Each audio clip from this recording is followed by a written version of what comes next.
All right, everybody, we are back on Train of Thoughts, the only podcast that interviews people for the Laugh Tracks Comedy Showcase, whether they're upcoming, in the past, maybe in a different timeline, or on a reboot. This week we have coming up, she will be at the March or April already, April 19th show up in Baltimore. It's Rosalie Rubio. Whoa! Yay! Cheers! Applause! The crowd went wild. So Rosalie, can you tell everyone a little bit about yourself? Yeah, yeah, my name's Rosalie Rubio. I'm a comic based in Washington, D.C. I've been doing comedy. It'll be 2 years in July. Ooh. So almost 2 years now. I started doing comedy through the Grassroots Comedy Incubator. I was in the inaugural cohort for that, and I've been I TA'd the subsequent cohorts, and now that we're on cohort 5, I'm co-teaching that cohort with Ariel Hack. Um, it's been a lot of fun. Um, I'm originally from El Paso, Texas, Oh, okay. but I've been in DC for about 10 years now, Wow. so I consider this home. But yeah, it's a little bit about Yeah. me.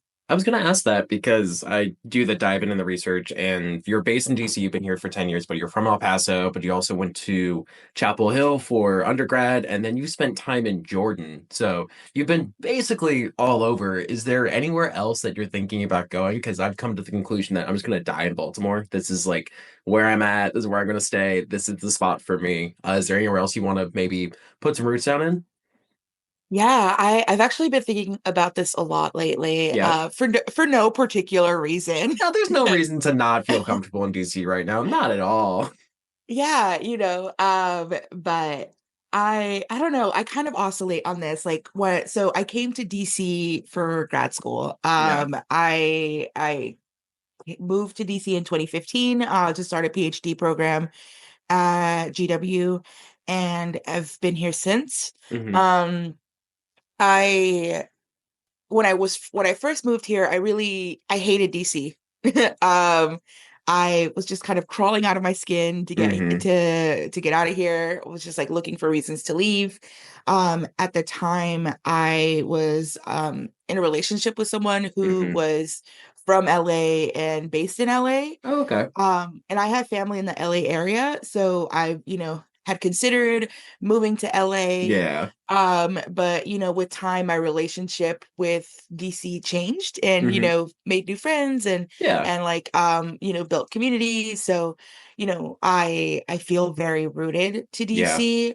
But at the same time, like obviously with everything going on, I have kind of considered like whether or not I'd like to stay. Yeah. Um, I have a sister who moved to Milwaukee Oh, almost 2 years ago, so yeah. I've considered Chicago.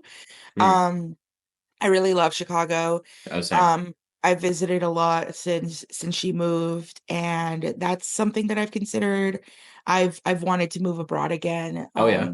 Like specifically like wanting to go to Amman, or I also spent some time in London, Oh, cool. so I've considered London as well. But I feel like all of these are just kind of like passing daydreams, and I do Hmm. think I'm gonna probably stay in DC Yeah. forever. And I think mostly out of spite, honestly, because I because I was here for like the first like for every shift into a Trump administration. Yeah. Yeah. If you're here in 2015, yeah. So you caught the first Yeah, round, and now you're here yeah, for Electric 2, Boogaloo. Yeah. yeah. And like it's when like the vibe shift Yeah. is palpable, you know. Yeah. So I'm like, okay, I don't know if I could do it again, but at the same time, I'm like, fuck you, I was here Fuck you. first. Yeah. Like, I don't know about you, but I've had some very well intentioned, to be clear, international friends. Like my partner's Colombian, and we just have friends all over, and they keep telling us, "Oh, well, if you ever want to leave the States, we can help." And I'm like, I'm from here, like not just like from here. Like my family goes way back into America, like 1700s. Like I was here before all this bullshit. I don't want to go anywhere. Like yes, I can hate it here and really be spiteful and shitty and mean about it, but also, fuck you. This is my house. This is where I live. I don't want to give up on it just because someone wants me to. So yeah, I don't know. It's a weird mix of like it's really bad and it's continuously worse, but it's also like it's my bad and it's my worst and it's my fight to fight. I don't want to give up on it just yet. The chance is still there. We might pour that ripcord up to Canada sooner than later. But um, so you mentioned too being in grad school for you started in 2015 and you got your doctorate in 2023. So that's a long time just in academia as a whole. And I know a lot of like teachers in the comedy world. There's like a very strong teacher to comedian pipeline, but not a ton of people in like the larger capital A academic world. So is there anything about like that world that you were in that like shapes the way you kind of approach the comedy you're doing now? Yeah, that's a great question. I think a good part of it is that like teacher comedic pipeline of, Yeah. like needing to kind of hold court in a classroom and Yeah. like, like make people who usually kids, right, who Yeah. aren't super interested want to care about something. And I think that's a good, like a big part of it. Hmm. I mostly taught first year students. Okay. So I think there was like, you know, a lot of jokes that didn't land in lecture and things like that that prepared me for to like bomb on stage. But Yeah.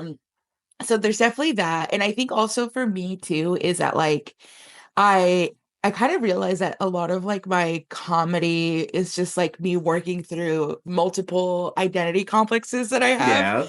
And like one of them is like, with being an academic or having been an academic and like always kind of feeling a little bit like an outsider in that world or like an Hmm. observer. And like, Yeah. I think that kind of helped me um develop this kind of like, I don't know, this like persona of being like, well, this is who I am in this space, but Yeah. really this is who I actually am. And I'm just Right. kind of observing the world around me. Right. And that's kind of how I approach my comedy, as more of like a like narrator as opposed to Okay. main character, Right. you know? Hmm. Um, so I think yeah, it was like a lot of imposter syndrome, a lot of Hmm. like, just having, instead of getting like 5 minutes, I would get like an hour Oh twice a yeah. week, Yeah, exactly. in a And lecture hall. So we've heard about this. Like we had Swatha on, I guess, last month, and they've taught, and we've talked about that a bit. But we also had Dan Caper, who was going to be a pastor, and he had talked about like being on the stage, the pastoral stage, I guess, and the like. I'm gonna just keep trying jokes, and then you realize like, oh wait, I could just do the joke part. I don't have to work it into what is happening here. So that makes a ton of sense, frankly. And I think it's also academia. Like I used to work in student affairs. I've been like involved in the greater academic world. It's really intensive. Like it's all encompassing. It's the kind of job where it's like you're never really off. You're just kind of continuously going. So how do you balance like, trying to find like space? Like you had mentioned before we started recording that you worked yesterday and so it's a Sunday. So how do you find the time to like do all that and then still make it out to a show? Because I know that's something I struggle with as like a professional who's also trying to be funny after hours and doing work. So how do you make the time for both? yeah, I think honestly, now I kind of exist in this not really alt act, but Yeah. like academic adjacent space. So I work at our professional association for political Okay. scientists. Yeah. So I'm not an academic in the traditional sense where, I'm on a tenure track Hmm. job or teaching at a university anymore. And there isn't this kind of like research expectation. um, I think like full transparency, I didn't really start to explore comedy until I was already kind of Done with it. transitioning out of that Yeah. space. And I think honestly, like I kind of latched onto comedy like in that time period because I was trying to figure out like who I was outside of academia. Yeah. And especially because it was so kind of all consuming where, like your life is your work and your work is your life. And Yes. it's very, very difficult to cultivate a work-life balance in academia, because you're your own boss. And I Yeah. was really bad at managing myself. But Yeah. like Yeah. um and So I think honestly, I don't really think I found a whole lot of time to get into comedy until I left, the traditional academic space for this space that I'm currently in. Um, but I do think that all the time that I did spend in academia definitely shapes the way that I approach comedy. Yeah. Like I organize my notes in a very similar way to when I was like writing articles or my dissertation or like it's really funny, like a lot of the kind of like research and writing Yeah. practices that I used as an academic, where, writing was what I did for a living, is like Yeah. what I still use now for comedy.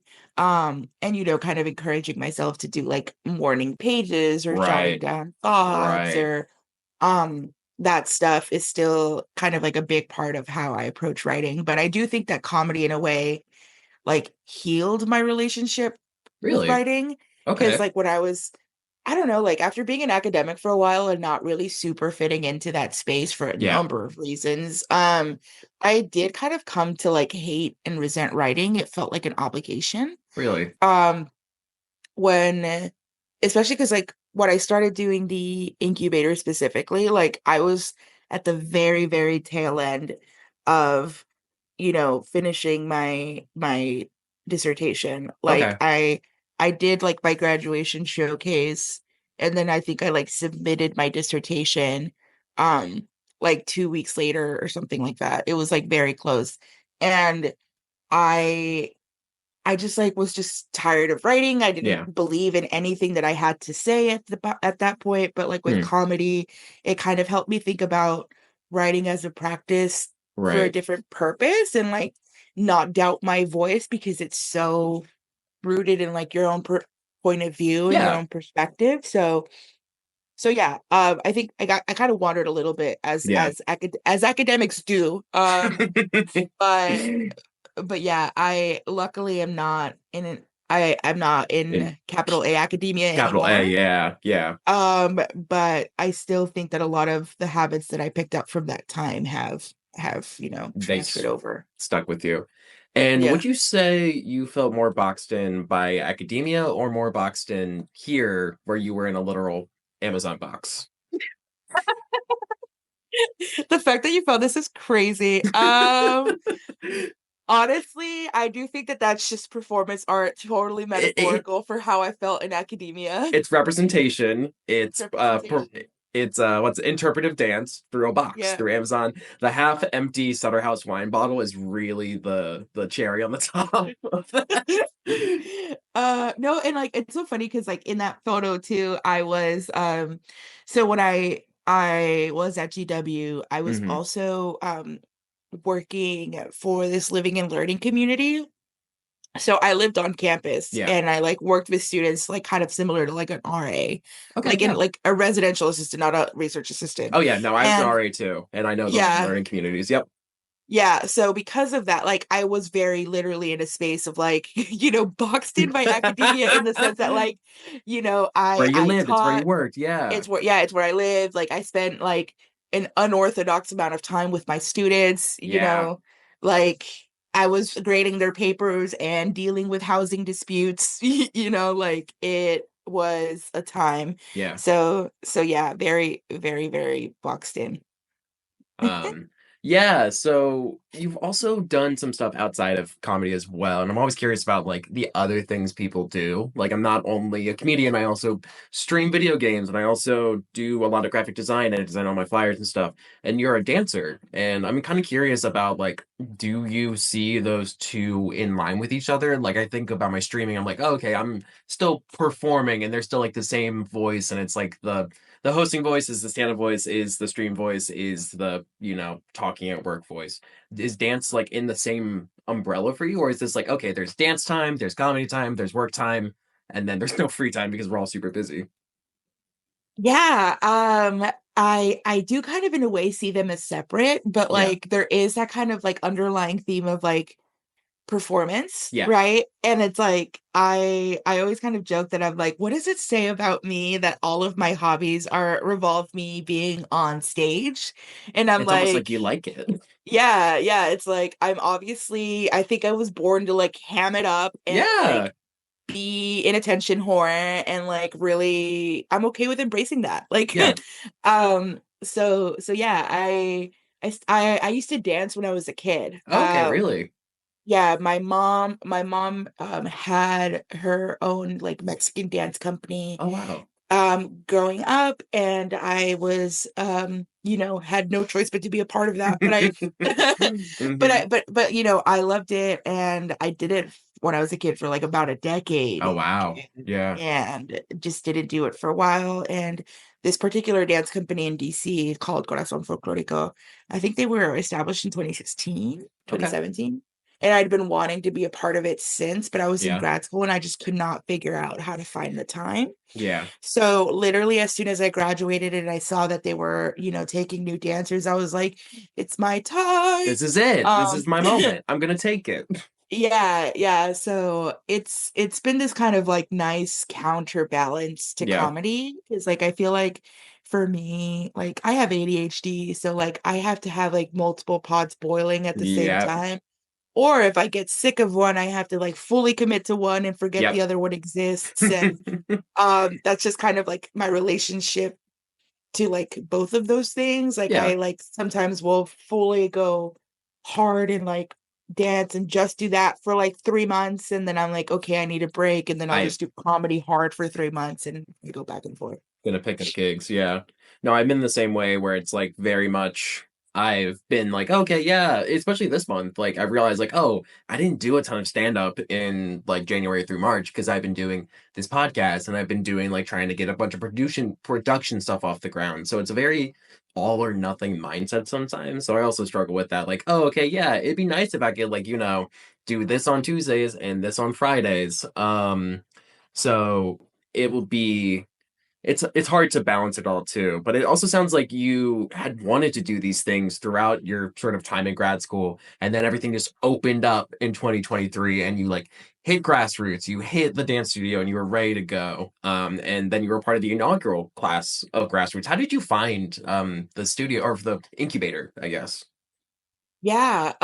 So with the incubator, I had gone to a couple of grassroots shows. Okay. Um, and back in 2023, they were definitely like producing a lot more shows like for a cause. Okay. So I think like the last show that I had gone to theirs had been on one of those kind of like things to do in DC Yeah. Instagram Okay. accounts. Like I think it was Clock Out DC, which is like, a big thing here in DC. And so I'd gone to their shows and I really enjoyed them. So I started following the grassroots account and I saw them post about the incubator and I was like, okay, like I might actually try this because I'd been wanting to try stand up for a while, Yeah. but like not in like a I'm gonna do stand up now, but almost in like a bucket list kind of way. Oh, like this is something I've always like wanted to do. I'm gonna do it and check it off. Yeah, and like that's it, like it was quite literally a bucket list because like Yeah. during the pandemic, like when we were all holed up inside, like my roommate and I like wrote a literal bucket list Really? and Oh, wow. do stand up one time was on it. Just once. Yeah, just once. And I was like, I guess I can die now. Yeah, this is it. Um, Like, well, we this did is it. it. Never have to do this again. I'm done. But back to the being a whole ham thing. Like I was hooked after that. Yeah, it's So addictive. it just kind of started from like being a fan of the shows that grassroots would put on and then just kind of stumbling across it on their Instagram Okay, and applying. And right. then I think that like I I used the power of friendship to like force my way into the cohort because there was like a what's it called? A nomination form where Oh, like people cool. can nominate funny friends and I Yeah. like posted it on Instagram and I like texted all my group chats and I was like, if y'all don't nominate Me me, I'm dead to like you're dead to me. And I was kidding, blocked. but You're blocked, removed, yeah. unsubscribed. We're done. Yeah.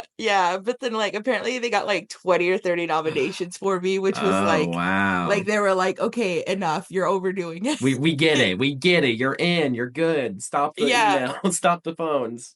Yeah. But like I mean, if there's one thing about comedy, right? Like it's like part of it is like, can you fill a room? And Yeah. like a lot of the times, like that's like if you're kind of newer to the scene, it's not just by like name recognition, right? No. Like it's by kind of bringing your community into this space and being like, hey, come to this show or come Yeah. to this mic, Yeah. and I'm glad that my friends did that for me. Yeah, seriously. And that Yeah. changes because I remember when I've been doing it for like 5 years now, and like that first year, all my friends are like, "Oh my God, I want to see it. I want to be there.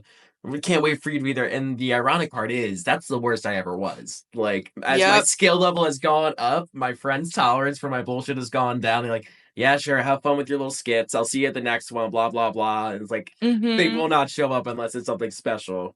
So it's always Same. like the weird inverse where it's like, okay, yeah, they were super into it when I was really bad at it, and now that I'm like not as bad, they are not as interested. But you can't at that point you're kind of like, okay, I can't rely on, my friends to show up every single time. I need to like bring an actual audience who doesn't know who I am and don't want to just watch because it's like, that's my friend. Yeah, and like it's getting to the point where I have to coax them and be like, I'm doing new material. it's You it's have not heard this one. It's You fresh. know? You haven't Yeah. seen anyone in this lineup but me. I promise you, they're all great. It's gonna be fun. The bar is cool. Yeah, exactly. Yeah. Exactly. So, Yeah. speaking of new material, you said you were involved as a TA with Grassroots. Can you talk a little bit about like what you're providing with Grassroots as in this more like teacher role or assistant role? Is it specifically around certain aspects of writing? Is it around like presence on stage, or is it just like I'm gonna provide my experience and teach y'all about general capital C comedy?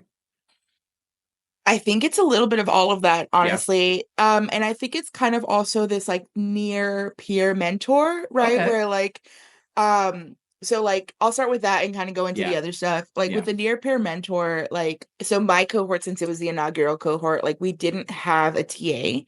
Okay. And I do kind of see like now that I was one, like obviously I'm gonna see the value in it, but Hmm. like um, but I do like having kind of the TA built into the cohort, even though Yeah. you don't technically need one, because Yeah. it's like all of the other kind of guidance that they get is from people so senior or so Yeah. far into their careers that like it can be a little bit intimidating or it can Yeah. feel inaccessible, right? Of being like, well, this is great feedback and great advice, but this person's been doing comedy for 10, 15, 20 years Yeah.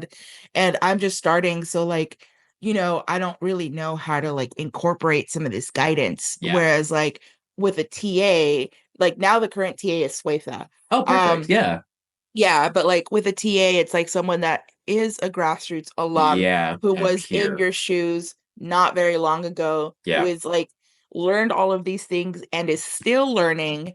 So they Hmm. kind of help as this like almost like liaison or like this Yeah. kind of like I'm growing and I'm learning with you. I'm a little Yeah. bit ahead so I can kind of help you, but like I'm not so far ahead where any of the advice that I have to give you is like unrelatable Yeah. or Yeah. out of touch. Like I started before COVID, and there's like such a huge divide too, because it's not only COVID, but it's also like how the digital world has impacted stuff. Like there was so many people I knew that like their advice was like, go to every mic you can, go to every single mic every night of the week. And now the advice is like, make sure you have your stuff recorded, make sure you have like a clean five that you can see from your phone so you can submit to people. Because yeah, you can like bang your head into the wall going out somewhere every single night, but if you're not getting any better at it, like it's a numbers game, yes, but that advice doesn't work anymore because you're going to get outpaced by some twink from TikTok who is doing buku numbers, and they're just like, show up to a show once every 6 months. So it's really important to have like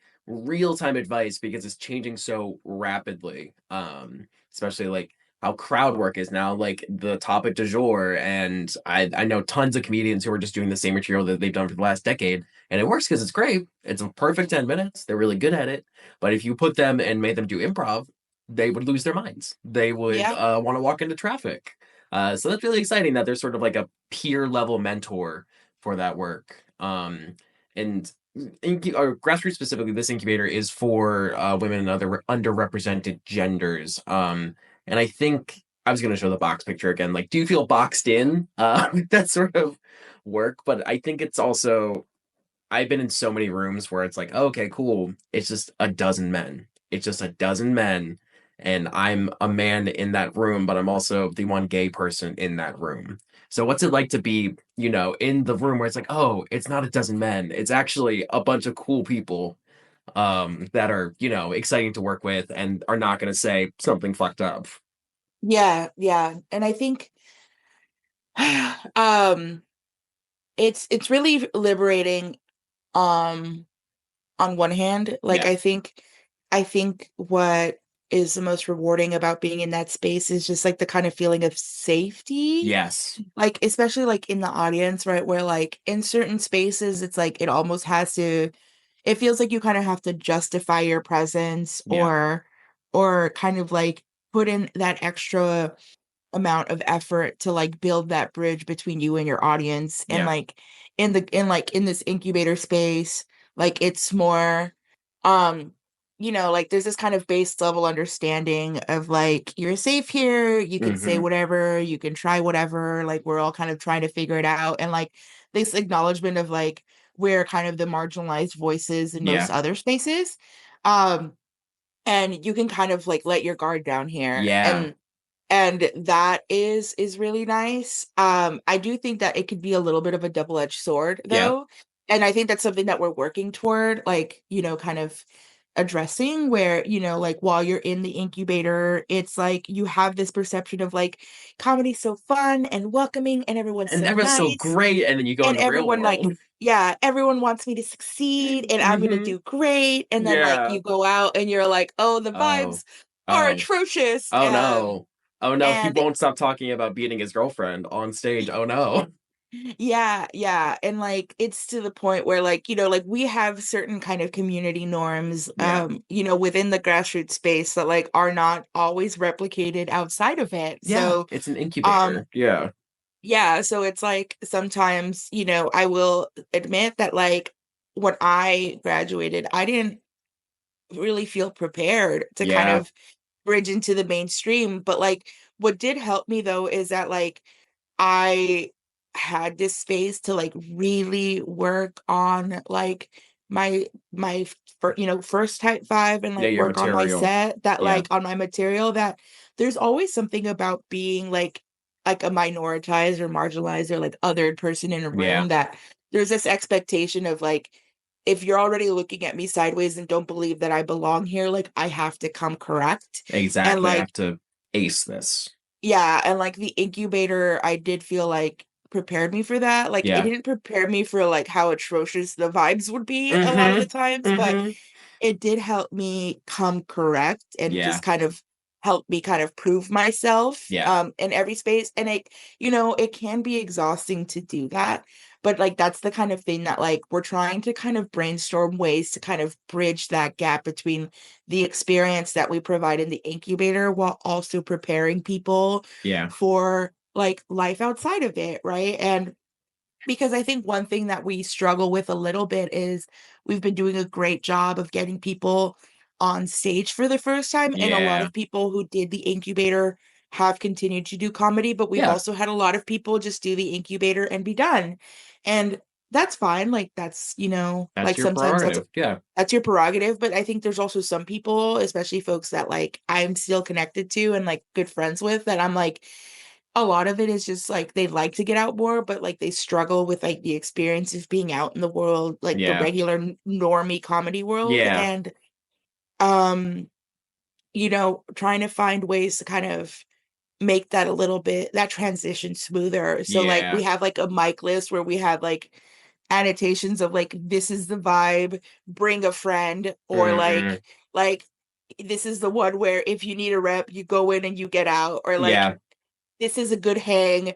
Talk to the producer. They know you're coming. They're really nice. Like that just kind of radical transparency. Or Yeah.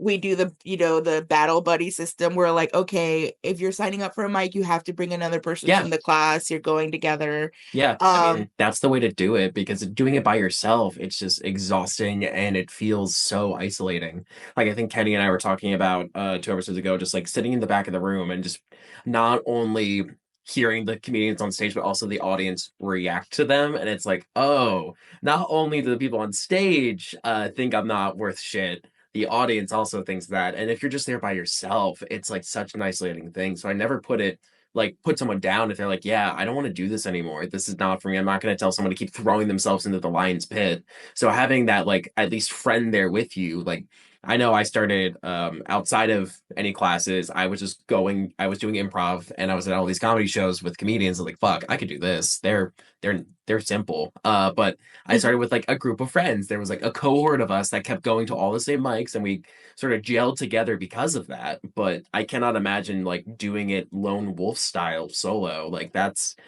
a little tenacity that maybe if I started when I was like 21, I'd still have, but I don't think it's feasible at my old age. Definitely. Like that's kind of how it is for me. And like, Yeah. yeah, like I think for me is just the way that it's worked is just like that strength in numbers approach, and Yeah. it's different for everyone. And Oh I yeah. also do think though that like one thing that I think is funny about like the DC scene in particular Yeah. and with like a lot of our alumni is that like DC just have this kind of girl boss slant where it's Yeah.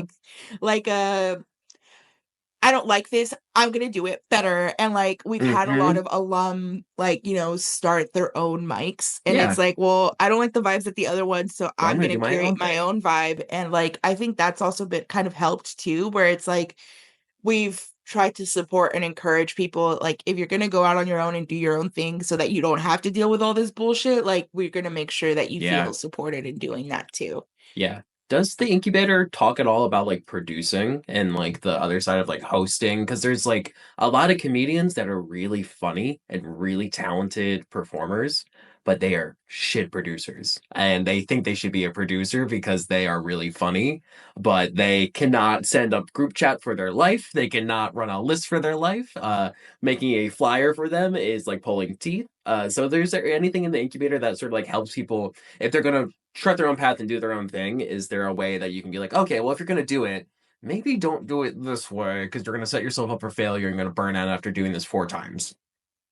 Yeah. So currently or to date there Yeah. hasn't been, but again that's one of the things that's like shifting, Yeah. right? Because like so much like one of the, and this is one of the ways that comedy reminds me of academia. Yeah. It's not just doing it, it's learning the hidden curriculum. Right. Yeah. And it's The like, hidden norms. Yeah. yeah, and it's like learning all the different ways that you can do a thing. Hmm. So, I think a lot because we have this kind of almost like critical mass of alumni now, like they Yeah. have like a better sense of like, I like doing stand up, I like performing, but at the same time, like I I like I feel really happy doing this kind of organizational Yeah. production work, and I would rather do that. And Yeah. like, people identifying that like through trial and error. So it's like so far as like kind of learning how to produce and learning how to host, like a lot of that has been informal through like the network building that comes Yeah. through the incubator of being Yeah. like, okay, I've been tapped to host a show for the first time. I don't really know what that looks like. Let me reach out to some of my, classmates or other people who graduated from the incubator who have hosted and see what their experience is like. Or let me reach out to one of the guest instructors who came um like one week, who I see host a lot or Yeah. like produce their own show, and ask them for advice on like how to approach it, because that's what I did. Like um Jenny Oh, Cavallero yeah. is yeah, Jenny Cavallero is a friend of the incubator. We adore her, and she's always a guest instructor for each of the cohorts. And Yeah. she has been producing and running Seltzer. Yeah. So when I had to host my first show, I was so Yeah. nervous, and I gave her a call and I was like, "Hey Jenny, like I'm going to host my first show. I don't really know like how to prepare for that or how that's different from just doing a set. Like, can you talk me through it? And she Yeah. just gave me advice on how to do that. And like, so it's been kind of like that. But like, now that we have for Swatha as the TA and Swatha is starting to get into production and things like that, Yeah. like they are being very intentional about kind of teaching folks like the different types of like roles that you can fill in the comedy space. And Yeah. like, for example, like this week, they prepared this kind of like glossary of comedy terms, Oh, and like, wow. like they touched all the different things, like what's a premise, what's a Yeah. punchline, and it also includes like what's a showrunner, what's a producer, like Yeah. what's a host, and like that kind of stuff. Yeah. We're trying to kind of build it in a little bit, and then we want to have these kind of like follow-up workshops where we bring producers to kind of give like a production workshop, Yeah. or so we're working on a kind of institutionalizing and formalizing a lot of these conversations that to date have been somewhat informal Yeah. and have been mostly like information sharing between alum. So like my co-instructor Ariel Hack, like she's very active in the DC scene. Like she hosts like Capital Laughs, and Oh, yeah. she she's recently started performing like at Hotbed, and like has kind of done like that mainstream crossover that can be a little Yeah. bit hard to do. And she also produces a monthly show called Chamber of Comedy. Hmm. um so like she also like shares her insights from her experience. So Yeah. we're trying to think of ways to like make that more of like a concrete part of the experience. But so far it's Hmm. just been like, let me put you on game, or like if you're ever going Yeah. to try this, like let me know and I'll help you out kind of Yeah. thing. Here's the space for it, and I can share that information. So we can touch more too on like what makes DC comedy, and also a bit more about your material. But first, we're gonna take a break.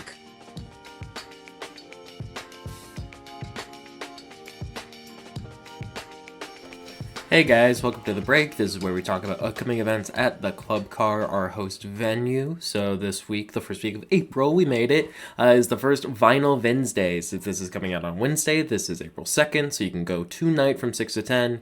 Tomorrow night, standard cocktail service. April 4th, it is Isle of Lesbos, the Lady Dance Party, beats by DJ Hello Kitty, not to be missed. April 5th is Mama Cellar, which is a female-only social club event. There are tickets available in advance and at the door. And on Sunday, April 6th, it's the Stonewall Mixer. Not to be missed, it's all great. And of course, our upcoming show, April 19th, starring Eileen Foley, Domo Khan, Satara Fisher, Valerie Pascal, and our current guest, Rosalie Rubio, who we'll be getting back to right now.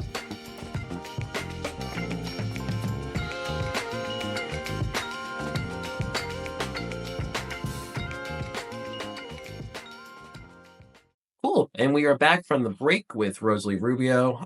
So you were talking before we hit the break about just a variety of shows going on in DC. And I've talked a bit on the show about like the DC versus Baltimore comedy culture divide, because we are like sister cities in a lot of ways, but we're also very different. Like you mentioned, DC has like the sort of girl boss, I'm gonna do it my way sort of thing, and Baltimore does not have that exactly. We are a bit more gritty around the edges. So what about, the capital of DC comedy scene is something that you love? Like what's one of your major takeaways? Like, oh, I really love this about the scene I work in. This is something I'm proud to be a part of because of this one thing. And that's not to say the scene is perfect, because no scene is perfect, but I'm always curious, like what's your thing that's like, oh, this is why I like it here. This is my special moment. I think what I like most about the DC scene is, hopefully not controversial opinion, is the audiences. Yeah.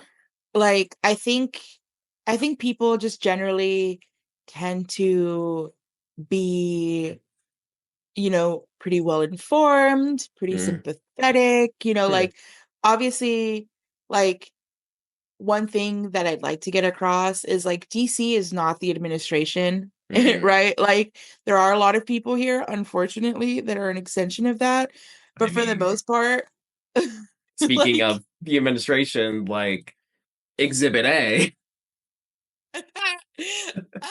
that was more of like a proof of life thing. Uh-huh. That was not a point of pride. I didn't think Um it would be. I was like, wow, she's right there with Mr. Cruz or Mr. no, Cruz's that was placard. I would have stole that. I would keep that in my house as like a cursed object forever.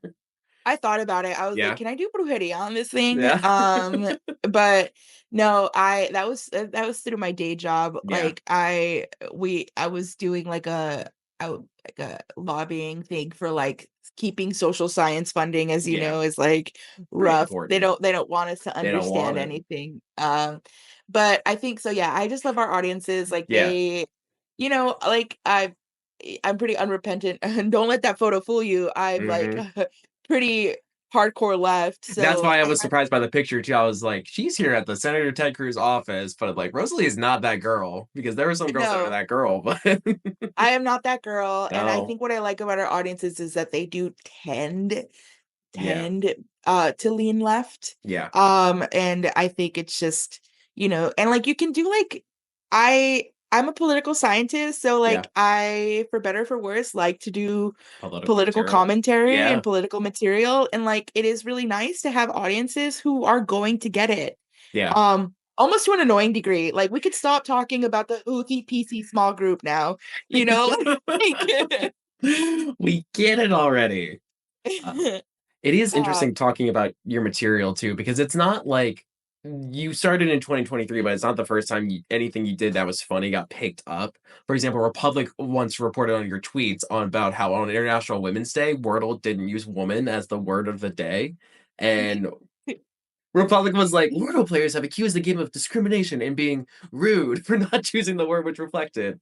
So it's always great to see, like, oh yeah, we were always funny. It just didn't show up in the same way. And it's always about the stuff we always found funny. Like I have a ton of old viral tweets about Pokemon that I thought were hilarious before I ever hit the stage. yeah, yeah, that's the thing too. And it's so funny that you picked up on that because like I used to be a menace on academic Twitter. Oh my Um God. Oh yeah, academic articles be like interestingly, and then say the most boring shit you've ever read. And that got picked up in a bunch of places.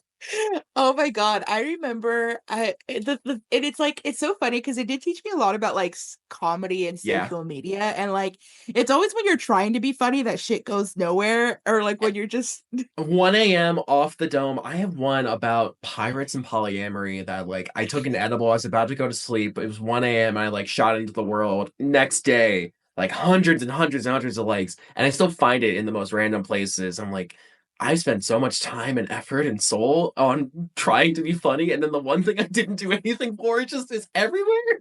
oh my God, this reminds me specifically. I have two examples that Yeah. like haunt me to this day. So like one of them was I remember someone told me like I was trying to finish my dissertation and I'm a perfectionist, so I was like agonizing over it. And someone Hmm. was like, who cares? Like finish it, do it badly. No one Yeah. gives a shit. No one's Finished gonna is read it. better than perfect. Yeah. Yeah, yeah. So like I wrote like on a whiteboard, like in my like sad little graduate assistant office, like um half-ass it, do it badly, no one Yeah. gives a shit, get out of this place. And I like posted it on Twitter, and Yeah. like it like went somewhat viral. And Yeah. like but like it got picked up by the people on Twitter who are like grind set mindset, being like Ooh, this hustle. mentality, yeah, they're like this mentality is dangerous. Like Jesus.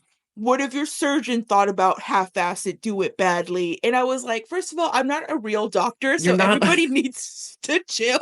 And also like I'm like it's all about scale, right? Like Yeah. I'm talking about half-assing what is essentially the equivalent of a book. Like let me Yeah. live, bitch. Like like And I'm half-assing, no one's gonna die from this book. I promise you. It's okay. yeah. And like and so there was that. And then the other one was like it still haunts me. Like I always joke that my brand of comedy is like shit poster with Yeah. nowhere to go because Yeah. like Elon killed Twitter. Rest in And peace. so it's like I love wordplay, like things that Yeah. like are meant to be presented in like a written format or like with an image attached and stuff like that. And Hmm. that could be kind of hard to translate into stand Yeah. up. Yeah. But but the another one is there was like how like like I was off TikTok for a while and I was like just watching reels because I needed brain rot time. Yeah. And like the random reels you get in your algorithm like are obviously informed by like what your friends are also like liking and Hmm. reacting to. Hmm. And there was this guy like who posted this like get ready with me, and it was obviously a thirst trap. Yeah. And, and like I like he like posts this like side profile where like his like it's like bulge looks huge, and it's like you know what he was trying to do, right? Yeah. So I like commented on it. I was like, because you know how right now the trend is like I ran to the comments like when everybody's gonna say Yeah. something crazy. Uh-huh. So I like wrote like I ran to the comments, but I tripped on it before I got here. Oh, And it's like sitting at like 15,000 likes or I something. love that. And I'm like, I'm telling you, I cannot log into Instagram Hmm. without seeing a notification about About the it every bulge. single day. Like this man's penis haunts me. You're living under the shadow of the bulge for the rest of your internet career. Yeah, it's like things that I posted when I was like crashing out over Yeah. something like related to my dissertation 9 times out of 10, or shit posting on people's thirst traps and then being Hmm. haunted by these thirst traps. See, my favorite one that I found from you, Billboard picked you up once about how Lorde got you through your first real breakup and through many a tough time, but you don't like solar power. Do you stand by that? Are you still anti-solar power? Now it's been like 4 years now since the summer of solar power. And don't get me wrong, I'm not a fan either, but I feel like it's mellowed with age. It's Yeah, it's grown on me. It's yeah, grown on me. And like at the time I was I hadn't fully given up on like the DC girl boss yeah. pipeline dream of being like, I'm gonna be a Fed, which is a very sad thing to aspire to be. No offense to my friends in the federal government. We love If them. assuming that they're still there, I love them. Hold like hang on. Um, but I wasn't doing drugs. and and You were not getting I stoned in the nail salon, is what I'm hearing. exactly, but now that I have since been stoned at the nail salon, I Yeah, get it. you I get it. have You've grown lived the experience. I've lived the experience. I've grown to appreciate solar power. It's not my favorite, and that's okay. Yeah. But I did also see Lorde at Oh All wait. Things Gay. I mean Oh, I All was Things Go. there. I was there when she was on like the giant stairwell. Yeah. I think she did a Carly Rae Jepsen cover, and I cried. It was Yeah, yeah. And then she like historical. admitted to swimming in the Potomac and everybody Uh-huh. went, No, no, don't do yes. that. Yeah, so like I think that also converted me. Yeah. Like being high at the All Things Go, Oh God. crying and like being like, you know what? I should go get high at the nail salon. That was Um, that was the sad girl one because it was like Mitski and I think Lucy Dacus was there that year too. And I'm like, yeah, I got in last second for that and I was not prepared. I'm like, oh, okay. It's just all the and it sad was ladies I like. It was raining. raining. Good Lord. I've Yeah. never personally recovered from that. So we are reaching the end here, unfortunately, but what do you have coming up this year that you're excited about? It doesn't have to be for comedy. It can be whatever you're looking forward to. We are somehow only 3 months through this hell year, but is there anything coming up that you want to talk about or you're like really looking forward to? Yeah. I think I'm just like getting further into the things that make me happy, Yeah. which is kind of like leading me to like explore them in new ways, which I'm excited about. So, for example, like with comedy, I recently took a class at a comedy school in Mexico City Oh, cool. online. Yeah. So I'm kind of like going into doing stand up in Spanish. Bilingual, Um, cool. I haven't really fully explored that. Um, like here in DC, but Yeah. that's something that I want to pursue more actively, and I'd like to start producing a show. Yeah. And I'm still in the initial stages of kind of like figuring out what that would look like, but Yeah. I think that's something that I definitely am gonna dive more deeply into this year. I'm looking into kind of like brainstorming ways to like build out the grassroots incubator universe and like Yeah. offering workshops or like level 2 or things like that. So I'm kind of exploring that right now and I'm really really excited about that. Yeah. And I've been really active recently with comedy because I've been kind of like on a break from dance, which Okay. is, it operates in this kind of like seasonal model, kind of like an academic Oh, calendar where okay. it's like you're on for like a year and then you Yeah. have breaks in between the terms. So I'm starting that again next week Oh, actually. cool. So it'll be exciting to kind of try to find that balance. Yeah. And that's my biggest thing, finding the balance between all the different things that I do. Hmm. Um and I really want to kind of get into like traveling more, but Yeah. doing the things I love in other cities. So Right. like I keep saying like, okay, I'm gonna go to LA and I'm gonna try a mic, but then I like chicken out. Or and that's something that I really would like to challenge myself to do this year of like whenever I go somewhere, trying to like either just see a show or perform or take Yeah. a dance class. Like I think kind of really bringing like the things that I love to do to other places is something that I'd like to try. And the last thing is I've my Arabic has gotten kind of rusty. Okay. I'm hoping to take Arabic lessons again, and Oh, cool. I would like to try to start writing comedy in Arabic. Really? It'll That be would be really hard interesting. Yeah. because I could speak Arabic. Like I speak Arabic all right, and I can Yeah. understand it, but like I've always been trash at writing. So I'm like, Right. I wonder if I can like kind of push myself in this way. Yeah. Yeah, Um, that's gotta like I've had friends who have they speak Spanish but are primarily English as a first language, and then even just translating their existing jokes, it's like the flow is entirely different. Like the puns that work in one language don't work in another, so you have to really like pivot and twist some stuff. And that's like for a romance language like English to Spanish. So I can't even imagine like English to Arabic, like how that's gonna change everything about it. But that's also super cool. Like there's not really anyone I know doing anything like that, at least in the DMV. It's a big comedy world out there. I'm sure people are doing this sort of work anywhere. So that's super exciting. yeah, and I think the reason I'm interested in that is that like I think I kind of took for granted how easy I thought it would be to go from English to Spanish and Yeah. realizing that it was a lot more challenging than I thought because like Yeah. there's so much more baked into like writing or doing comedy than like just the like actual mechanics of the language itself. Yeah. It's like it's the cultural references, it's Yes. like what do people find funny? Yeah. It's the like needing to understand your audience and knowing that like in some ways like they're socialized differently and like Yeah. their brain works differently and like I remember when I was taking the class like the majority of the people that I took the class with were based in Mexico City and Hmm. like that my parents aren't from Mexico City. They live just outside of Guadalajara, so my parents Okay. live in Yeah. Mexico.